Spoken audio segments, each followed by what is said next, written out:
هغه چې په اسلام آباد غوښتو له خدایه، هغه چې په اسلام آباد غوښتو له خدایه، هغه زموږ د زړونو ترجمان نه و شاید. ډېر ښایسته ځای کې یو جزیره ټایپ ځای کې موږ ناست یو او غواړم چې ما مطلب هم دا و چې د خپل مینوال د دې خوندور ځای نه دو هم مطلب په خپل پروګرام په خپل خوشحالۍ کې ځان سره شریک کړم.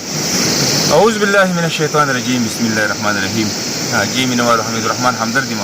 نن د یو بل طرفه تاسو ته مخاطب یم. ډېر خواږه درانه ملګري راسره ناست دي. زمونږ ډېر دروند ملګری ما لایو هم وکړه، هغې کې مونږ خپل هغه موقف پیش کړی دی چې مونږ نن په څه وجه باندې دلته کې راغونډ شوي یو. نو یسر خان چې دی هغه خلک خبره کوي، بده خبره ده، لنګانه نه مخکې وي که نه لیټۍ خوراک. نو هغه مونږ نن دغه چل کړلی او د ده د خیره سره یو میاشت نیمه کې واده دی، خو هغه وایي چې زه د ملګرو د واده نه مخکې مطلب هغه دغه کومه یو اعزازیه کومه، یو مینه ورکومه او په خپله هم د ملګرو نه د مینې طلبګار دی چې مینه ورکړم نو مینه به راکې رسېده که نه جي. نو په دې حوالې سره د ملګري نه قلاریږي، وایي چې ته مونږ سره هم یو کلام شریک کړه او د خپلو مینهوالو سره هم یو کلام شریک کړه. څه په دا ډول دی چې ایمان ورپکې نه و، مسلمان نه و شاید. ایمان ورپکې نه و، مسلمان نه و شاید. قاتل د انسانیتو نو انسان نه و شاید. ګمان د ایمان زیان دی، دا متل دی، دا منمه. ګمان د ایمان زیان دی، دا متل دی، دا منمه. هغه زما په مینه بدګمان نه و شاید. مهرباني زړه چاو د انتظار مې او قاتل اداګانې، زړه چاو د انتظار مې او قاتل اداګانې. افسوس چې حیرانۍ ته مې حیران نه و شاید.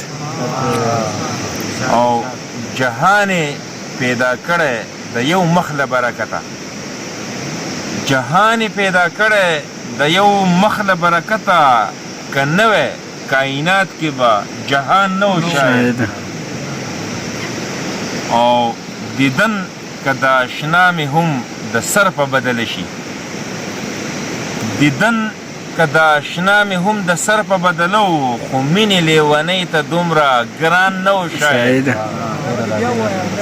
دیدن که د اشنا مې هم د سر په بدله و، خو مینې لیونۍ ته دومره ګران نه و شاید. او هر څوک د زړګي د تل نه ما ټپې کولې، هر څوک د زړګي د تل نه ما ټپې کولې، خو ستا د لورې ګرانه یا قربان نه و شاید. رباني او ما ویل ته به زما شې زه به ستا شمه جانانه، ما ویل ته به زما شې زه به ستا شمه جانانه. دې زړه کې مې د دې نه لوی ارمان نه و شاید.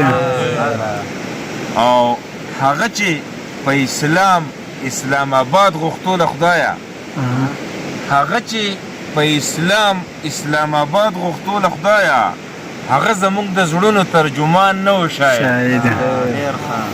او مخته ده چې همدرده چې دوه زړونه په اسانه یو کېدلی، همدرده چې دوه زړونه په اسانه یو کېدلی، نو بیا خو به په مینه کې هجران نه و شاید. ډېره زیاته مهرباني. خوږو مینوالو هیله ده چې د کلام نه به یې خوندونه اخیستي. بس یو ډېر ښایسته ځای کې، یو جزیره ټایپ ځای کې موږ ناست یو او غواړم چې ما مطلب هم دا و چې د خپل مینوال د دې خوندور ځای نه دو هم مطلب په خپل پروګرام په خپل خوشحالۍ کې ځان سره شریک کړم. ډېره زیاته مهرباني، ډېره زیاته مننه.